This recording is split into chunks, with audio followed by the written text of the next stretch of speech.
Hello everyone, मैं हूं दीपिका। आज हम पढ़ेंगे दुख का अधिकार। इसके लेखक है यशपाल।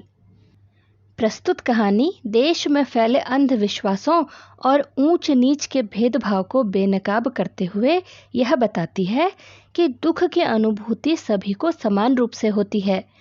कहानी धनी लोगों की अमानवीयता और गरीबों की मजबूरी को भी पूरी गहराई के साथ उजागर करती है। तो आइए शुरू करते हैं। मनुष्यों की पोशाकें उन्हें विभिन्न श्रेणियों में बांट देती हैं। प्रायः पोशाक ही समाज में मनुष्य का अधिकार और उसका दर्जा निश्चित करती है। वह हमारे लिए अनेक बंद दरवाजे खोल देती है, परंतु कभी ऐसी भी परिस्थिति आ जाती है कि हम जरा नीचे झुककर समाज की निचली श्रेणियों की अनुभूति को समझना चाहते हैं। उस समय यह पोशाक ही बंधन और अड़चन बन जाती है। जैसे वायु की लहरें कटी हुई पतंग को सहसा भूमि पर नहीं गिर जाने देती, उसी तरह खास परिस्थितियों में हमारी पोशाक हमें झुक सकने से रोके रहती है। पोशाक का मतलब होता है पहनावा, यानी कि वस्त्र जो आप पहनते हैं, और श्रेणियां का मतलब होता है वर्ग या फिर क्लास। तो लेखक कहते हैं कि मनुष्यों का जो पहनावा होता है वो उन्हें अलग अलग श्रेणियों में बांट देता है। प्रायः पोशाक ही समाज में मनुष्य का अधिकार और उसका दर्जा निश्चित करती है। तो बच्चों, समाज है हमारे आसपास के लोग जिनके साथ या जिनके बीच में हम रहते हैं, और अधिकार का मतलब हो गया हक, जो कि हर एक व्यक्ति को कुछ करने या फिर कुछ प्राप्त करने का हक या फिर दावा होता है। और दर्जा कहते हैं वर्ग, पद, स्थिति या स्थान को। तो लेखक ये कहना चाह रहे हैं कि पोशाक ही समाज में हमारे अधिकार को और हमारे दर्जे को निश्चित करती है। कैसे?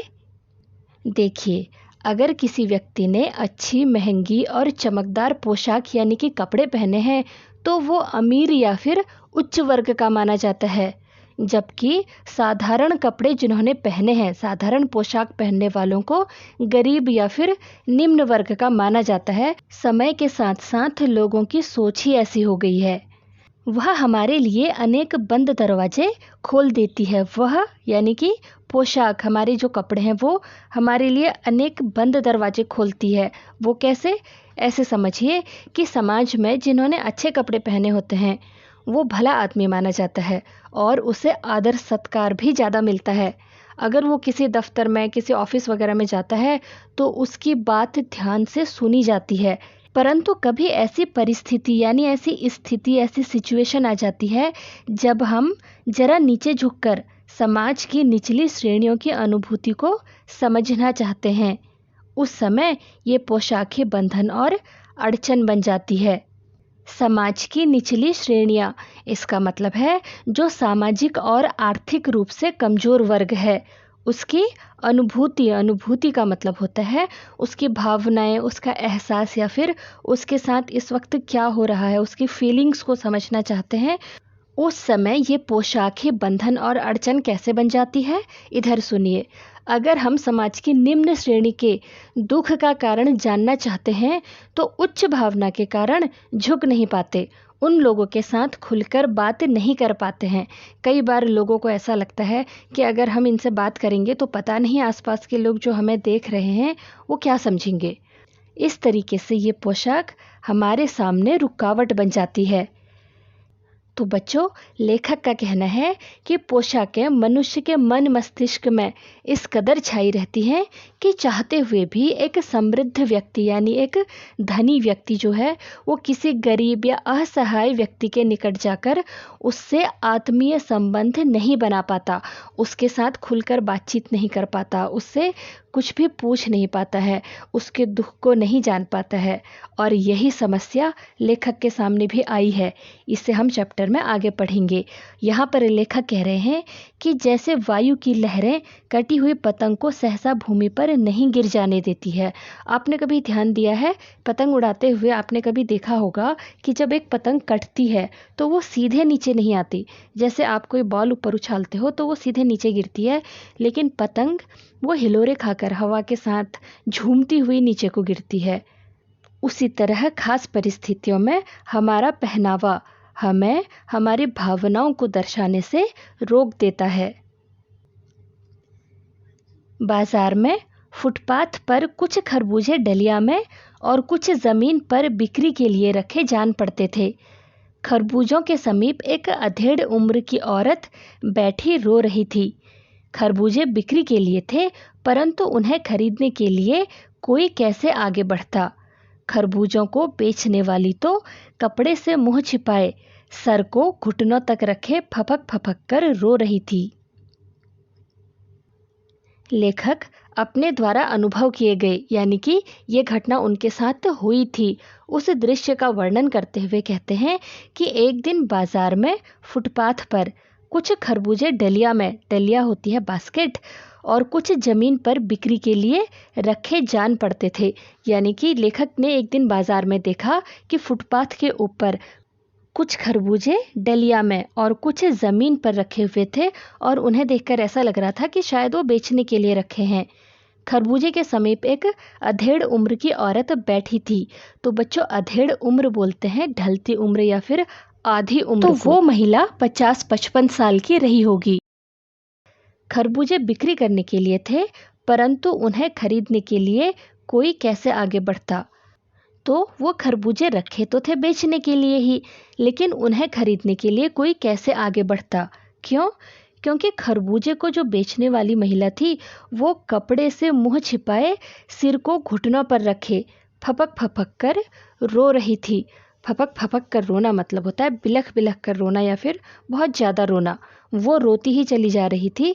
ऐसा नहीं था कि वो खरबूजे लेके बैठी थी तो लोगों को आवाज़ दे रही थी कि खरबूजे ले लो। वो बस उसने रखा था और वो रोती ही चली जा रही थी। पड़ोस की दुकानों के तख्तों पर बैठे या बाजार में खड़े लोग घृणा से उस स्त्री के संबंध में बात कर रहे थे। उस स्त्री का रोना देखकर मन में एक व्यथा सी उठी, पर उसके रोने का कारण जानने का उपाय क्या था। फुटपाथ पर उसके समीप बैठ सकने में मेरी पोशाकें व्यवधान बन खड़ी हो गई। उस औरत को इस तरह से रोता हुआ देख करके उसके आसपास पड़ोस की दुकानें, मतलब जहाँ पर वो बैठी थी उसके आसपास की जो दुकानें थी उसके तख्तों पर, यानी कि बैठने के लिए जो दुकान के बाहर बेंच लगी होती है ना, उनकी बात हो रही है। उनके तख्तों पर बैठे हुए या बाजार में खड़े लोग या फिर जो लोग खड़े हुए थे वो घृणा से उस स्त्री के बारे में ही बात कर रहे थे। उसे घृणा की यानी नफरत की दृष्टि से देख रहे थे और बातें भी उसी के बारे में कर रहे थे। उस स्त्री का रोना देखकर मन में एक व्यथा सी उठी। व्यथा सी का मतलब होता है दुख या फिर पीड़ा। उसको रोता देख करके लेखक के मन में मन ही मन उन्हें बहुत दुख हुआ और लेखक उसके रोने का कारण जानना चाहते थे, लेकिन वो समझ नहीं पा रहे थे कि वो कैसे पता लगाएं। फुटपाथ पर उसके समीप बैठ सकने में उनकी पोशाक ही व्यवधान बनकर खड़ी हो गई थी। तो बच्चों, ऐसा क्यों हुआ था? क्योंकि लेखक जो हैं वो ऊंचे वर्ग के थे और वो औरत जो थी वो छोटे वर्ग की थी। यही चीज़ इस कहानी के माध्यम से लेखक दर्शाना चाह रहे हैं। वो उसकी दुख और पीड़ा का कारण जानना चाहते हैं, लेकिन संकोचवश वो उस महिला के पास जाने से कतरा रहे हैं। एक आदमी ने घृणा से एक तरफ थूकते हुए कहा, क्या ज़माना है, जवान लड़के को मरे पूरा दिन नहीं बीता और यह बेहया दुकान लगा के बैठी है। तो बच्चों, वहाँ पर जो लोग खड़े थे उनमें से एक आदमी ने घृणा से यानी कि नफरत से एक तरफ थूकते हुए कहा कि देखो जरा क्या ज़माना आ गया है, जवान लड़के को मरा हुआ पूरा एक दिन भी नहीं बीता है और ये बेहया, बेहया का मतलब होता है बेशरम, ये बेशरम दुकान लगाकर बैठ गई है। इसको जरा भी शर्म नहीं है।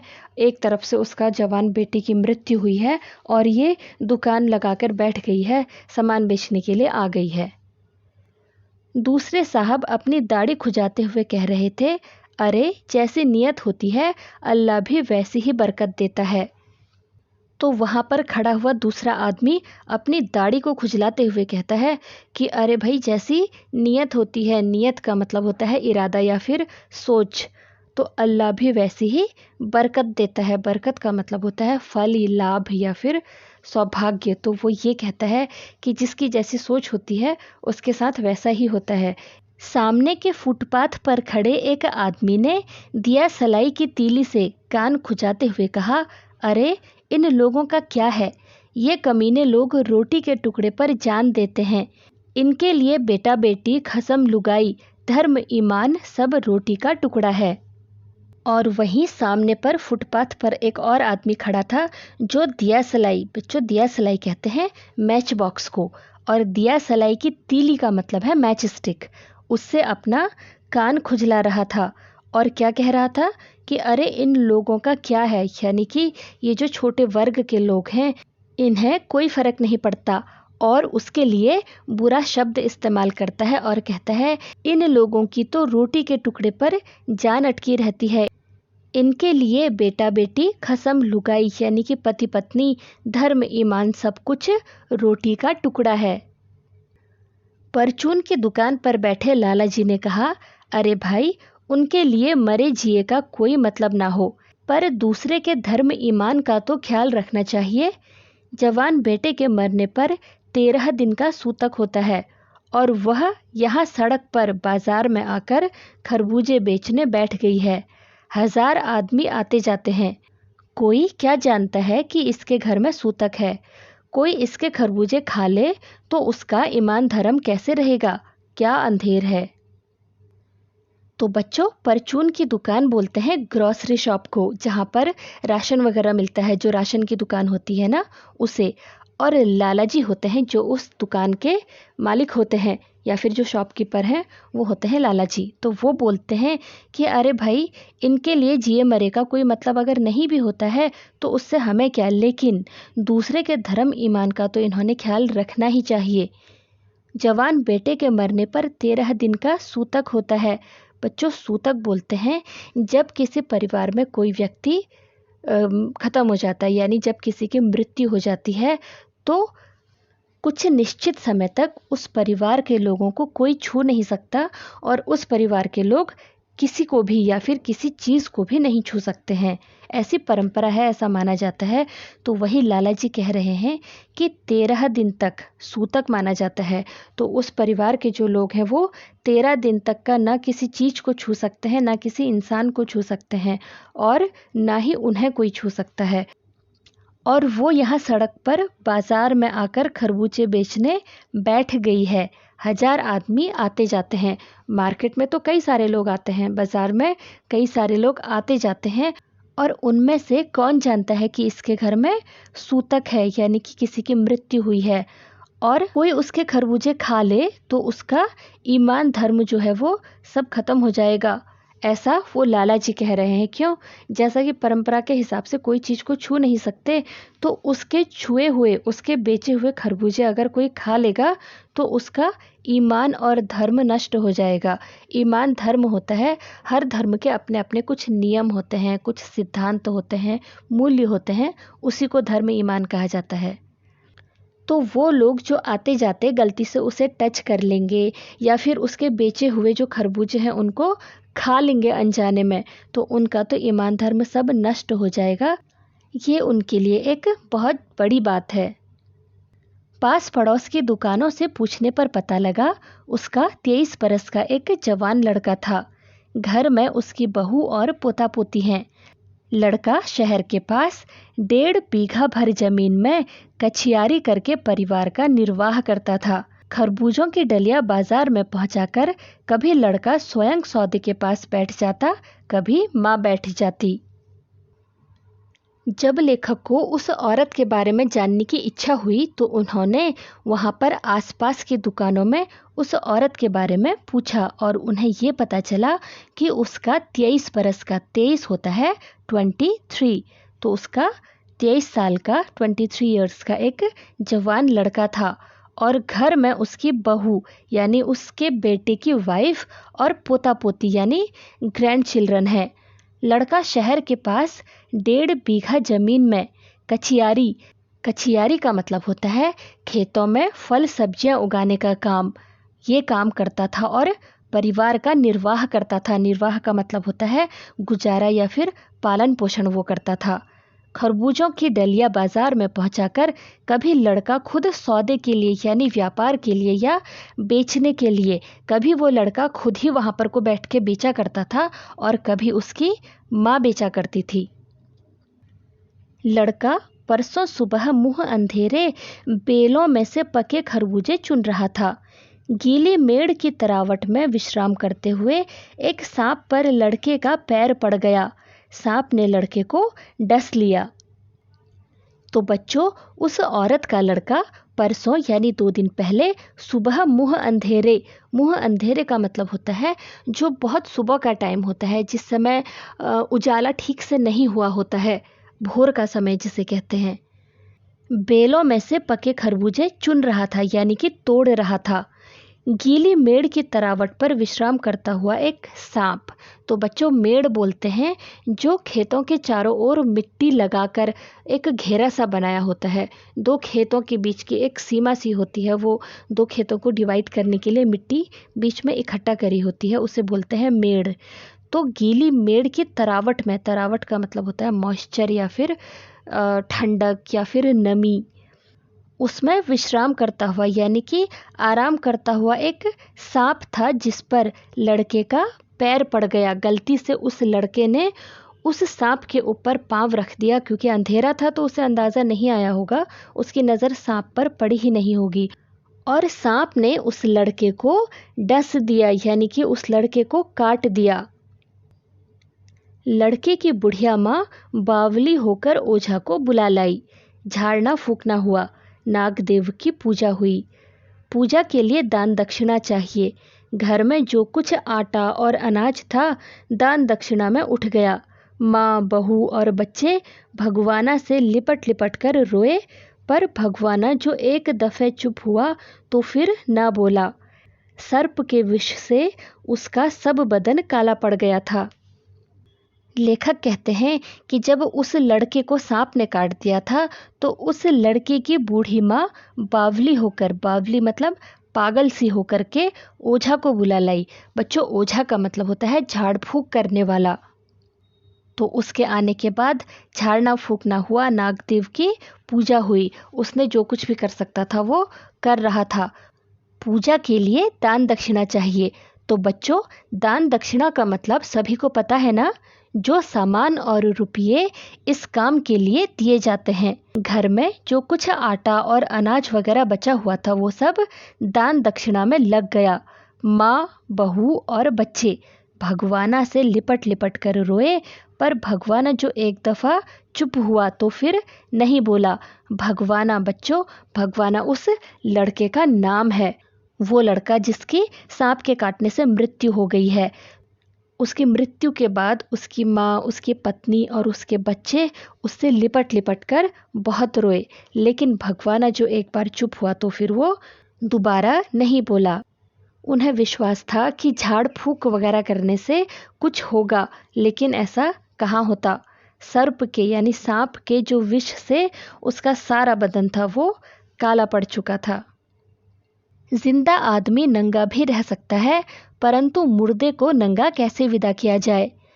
उसके लिए तो बजाज की दुकान से नया कपड़ा लाना ही होगा, चाहे उसके लिए माँ के हाथों के छन्नी ककना ही क्यों ना बिक जाए।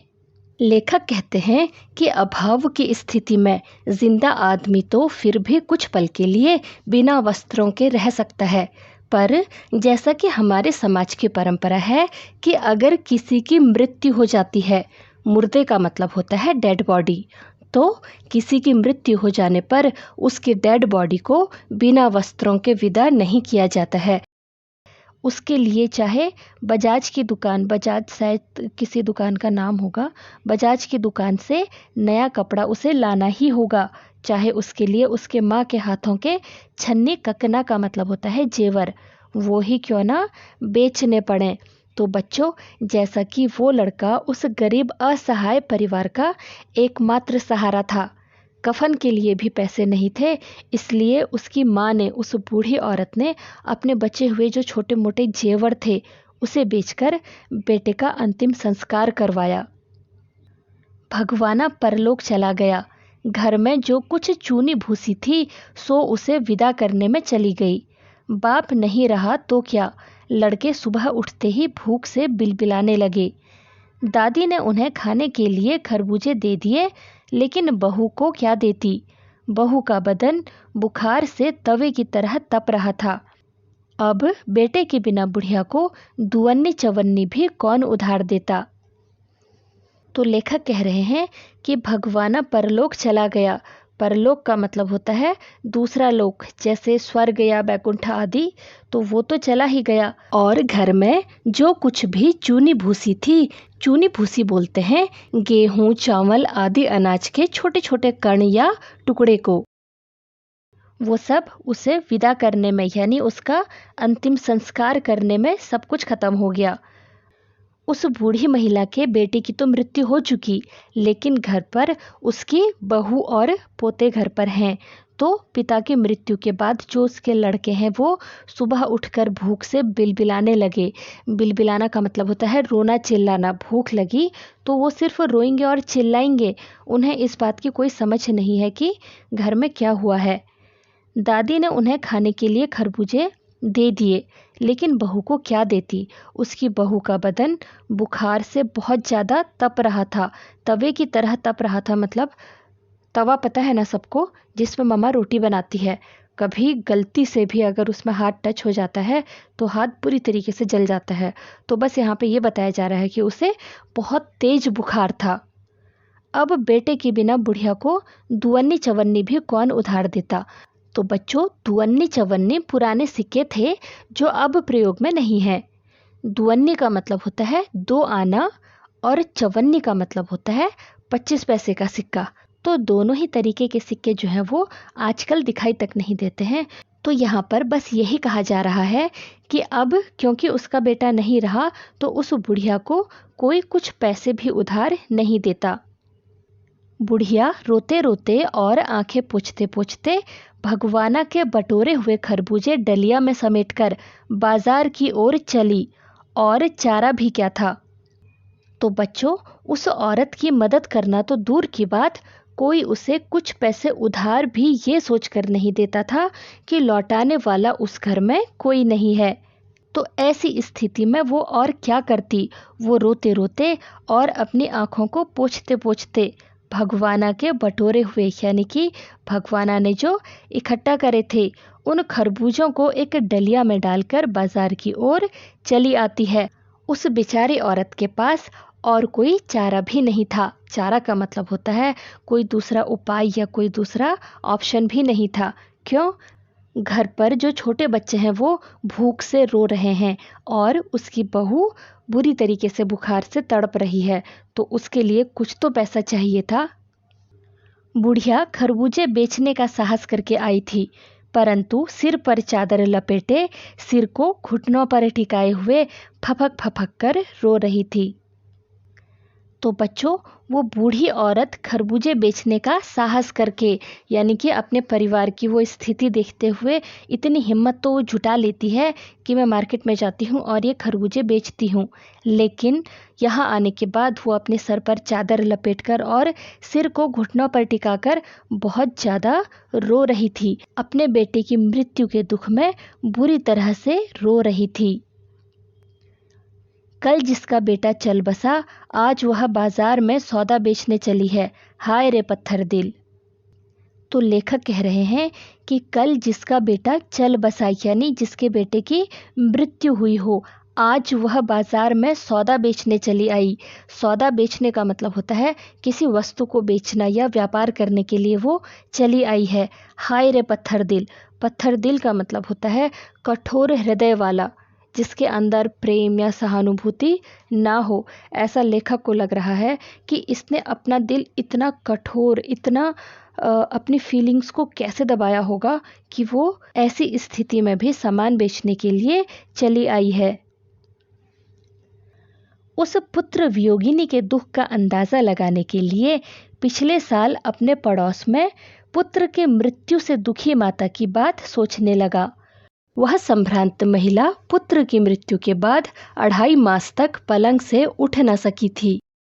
उन्हें 15-15 मिनट बाद पुत्र वियोग से मूर्छा आ जाती थी और मूर्छा न आने की अवस्था में आंखों से आंसू न रुक सकते थे। दो दो डॉक्टर हरदम सिरहाने बैठे रहते थे। हर दम सिर पर बर्फ रखी जाती थी। शहर भर के लोगों के मन उस पुत्र शोक से द्रवित हो उठे थे। पुत्र वियोगिनी का मतलब होता है पुत्र को खोने वाली दुखी महिला।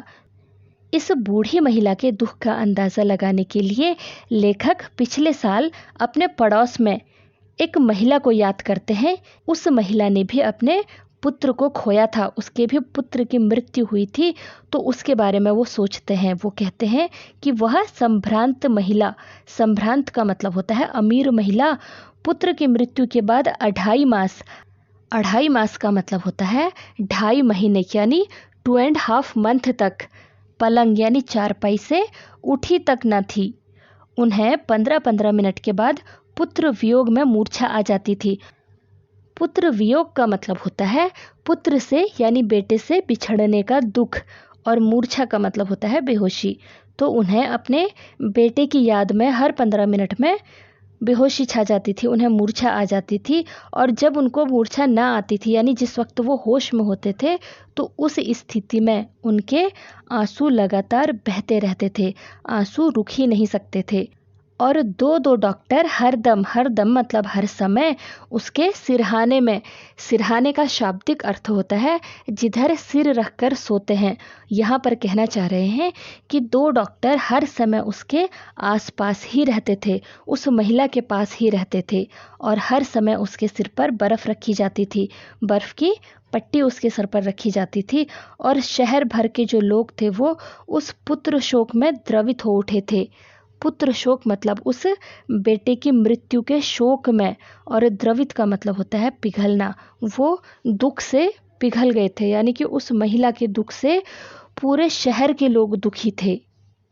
जब मन को सूझ का रास्ता नहीं मिलता तो बेचैनी से कदम तेज हो जाते हैं। उसी हालत में नाक ऊपर उठाए राह चलतों से ठोकरें खाता मैं चला जा रहा था, सोच रहा था। तो बच्चों, लेखक कह रहे हैं कि जब मन को सूझ का रास्ता नहीं मिलता, सूझ का मतलब होता है समझदारी या फिर उपाय, तो बेचैनी से कदम तेज हो जाते हैं। ये पूरी स्थिति जानने के बाद लेखक उस महिला के बारे में कुछ भी नहीं कर पा रहे थे, उसकी मदद नहीं कर पा रहे थे, उनको समझ ही नहीं आ रहा था कि मैं क्या करूं। तो ऐसे में उनके मन में बहुत ज़्यादा बेचैनी हो रही थी और उनके कदम बहुत तेज़ हो गए थे, और उसी हालत में अपनी नाक ऊपर उठाए। क्यों? क्योंकि समाज ने जो ये श्रेणियाँ ये जो बना रखी हैं, और वो तो उच्च श्रेणी वाले थे, तो अपनी नाक को ऊपर उठाए। वो यही कहना चाह रहे हैं कि इस दिखावेपन में, जो इस परंपरा में हम फंस गए हैं, उसमें अपनी नाक को ऊपर उठाए मैं राह चलतों से ठोकर खाते हुए, आने जाने वालों से टकराते हुए वो चले जा रहे थे। वो वहाँ पर से चले गए थे और चलते चलते वो सोच रहे थे। क्या सोच रहे थे? चलिए आगे देखते हैं। तो बच्चों, लेखक चलते चलते यही सोच रहे थे कि शोक करने और गम मनाने के लिए भी सहूलियत चाहिए। सहूलियत का मतलब है सुविधा या फिर आराम, और दुखी होने का भी एक अधिकार होता है। तो इन पंक्तियों के माध्यम से लेखक ने दुख करने जैसे स्वाभाविक भाव को भी वर्गीकृत रूप से दर्शाने का प्रयास किया है। लेखक के अनुसार यदि कोई अमीर दुख मनाता है तो पूरा समाज उसके दुख में सम्मिलित होता है, और अगर कोई गरीब अपना दुख प्रकट करना चाहे तो वो समाज की घृणा का पात्र बनता है। लोग उसे नफरत की दृष्टि से देखते हैं, अगल बगल से जा रहा होता है तो छी करके साइड हो जाते हैं, और जो अमीर लोग होते हैं उनके घर जाते हैं, घर जा कर के उनके दुख में शामिल होते हैं। दुख मनाने का अधिकार मात्र धनवान लोगों को है, निर्धनों को नहीं। क्यों? क्योंकि वो अभावग्रस्त हैं। इसका मतलब है क्योंकि उनके पास इतने संसाधन नहीं हैं, उनके पास सहूलियत नहीं है जो अमीर लोगों के पास है, और जिनके पास ये नहीं है उन्हें दुख मनाने का भी अधिकार नहीं है। ऐसा ही लेखक यहाँ पर को कहना चाह रहे हैं, वो अपनी सोच बता रहे हैं कि उनको ऐसा महसूस हो रहा है। इस कहानी के माध्यम से लेखक इस बात पर प्रकाश डालना चाहते हैं कि कैसे गरीब लोग, अपनी बुनियादी ज़रूरतों यानी कि अपने जीवन निर्वाह से जुड़ी हुई जो ज़रूरतें होती हैं उनको पूरा करने के संघर्ष में अपने दुखों को व्यक्त करने और शोक मनाने के अधिकार को भी खो देते हैं। तो बच्चों, इसी के साथ हमारा चैप्टर कंप्लीट होता है। मुझे उम्मीद है कि ये चैप्टर आपको समझ में आ गया होगा, लेकिन पूरे चैप्टर में कहीं पर भी कोई भी डाउट हो तो मुझे कमेंट करना मत भूलना। पूरी कोशिश करूँगी कि आपका डाउट दूर कर सकूँ। तो मिलते हैं अगली वीडियो में। Till then keep learning and take care.